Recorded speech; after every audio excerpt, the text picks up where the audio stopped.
खाडाखोड केलेल्या नोंदीवरून अख्ख्या मराठा समाजाला संशयाच्या भोवऱ्यात उभा करणाऱ्या गोपीचंद पडळकरांना मला सांगायचं आहे, 23 मार्च 1994ला मराठ्यांच्या आरक्षणावर दरोडा टाकून त्या लुटीच्या मालातून जे मिळालेलं आरक्षण आहे त्यावर तुम्ही आज डल्ला मारताय.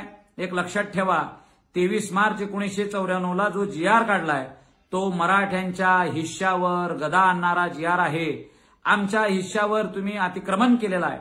तुम्हाला माहिती असायला पाहिजे की तुमच्या समाजातल्या अण्णा डांगेंच्या वडिलांनी म्हणजे बापू डांगेंनी केवळ एक निवेदन देऊन ते आरक्षण मिळवलेलं आहे.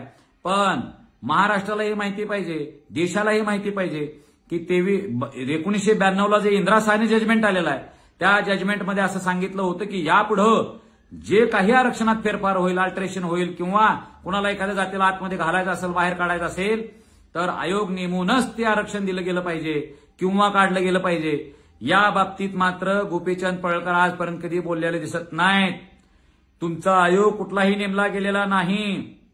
वंजारी समाज बांधवांच्या आरक्षणासाठी असेल किंवा जे धनगर समाज बांधवांचं असेल किंवा ओबीसीमध्ये 10 वरून 19% आरक्षण करणं असेल किंवा विजेमध्ये अजून काही छोटे मोठे मध्ये आरक्षण वाढ असेल, ती वाढ कोणत्याही कायद्याला धरून केली गेलेली नाही. गोपीचंद पडळकरांनी मराठ्यांच्या काही लोकांच्या खाडाखोडीचा संदर्भ देत अख्ख्या मराठ्यांना एका संशयाच्या भोवऱ्यात उभा करायचा प्रयत्न केलाय. आम्ही त्या गोष्टीचं समर्थन करत नाही. जर काही एखाद्या अधिकाऱ्यानं चुकीचा काय दाखला दिला असेल तर त्या अधिकाऱ्यावर कारवाई 100% केली पाहिजे. आम्ही त्या गोष्टीचं समर्थन करणार नाही. पण आता तुम्ही सुद्धा तुमची नीतिमत्ता आणि नैतिकता दाखवण्याची गरज आहे की अरे बाबा, आपल्याला जे काय आरक्षण आतापर्यंत आलेलं होतं भटके विमुक्ताचं, हे मात्र कुठल्या आयोगाला नेमून नाही, याची सुद्धा चौकशी करा. अशी नीतिमत्ता आणि नैतिकता तुम्ही दाखवा. अरे आपल्या समाज बांधवांची जे काही सामान्य धनगर समाज बांधव आहे त्या आरक्षणासाठी आज आंदोलन मोठे करते. पण धनगर समाज ज्यावेळेस आदिवासीत जाईल त्यावेळेस तुम्ही आदिवासींच्या आरक्षणावर तुम्ही डल्ला मारत नाही का? आदिवासींच्या आरक्षणामध्ये गेल्यावर त्या लोकांच्या अधिकारावर तुम्ही गदा आणत नाही का? या प्रश्नाची उत्तरं तुम्हाला महाराष्ट्रात द्यावी लागणार आहेत.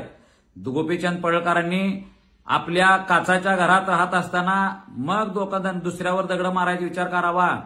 तुमच्यावर या गोष्टी उलट्या होणार आहेत.